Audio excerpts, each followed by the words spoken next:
Welcome to the Rim Break Rodeo. We hope this video helps. You're ready to begin.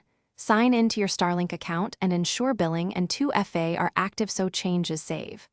Once done, open the Starlink mobile app. This is where you'll change location details. Make sure the new physical address and, if needed, precise GPS coordinates are on hand. Accuracy matters for regulatory and routing reasons. While the app loads, verify your router and dish firmware show current versions. Outdated firmware can block provisioning when you move the service.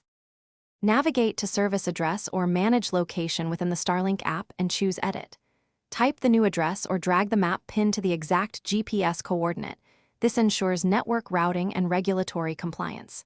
Next, read any prompts about roaming, temporary use, or eligible coverage. Fees may apply depending on region.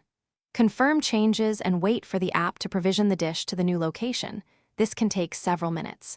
If asked, reboot the dish and router to let the network re-register. After confirming the new location, power cycle the dish and router and allow up to 15 minutes for provisioning and satellite alignment. Monitor connection status in the app. Check signal strength and run a speed test to validate performance. Make sure billing and service area notifications updated correctly. If the dish fails to register or shows geofencing errors, recheck the entered address format and GPS pin, update firmware, then try again. If problems persist, contact Starlink support with your account and equipment serial numbers for escalation.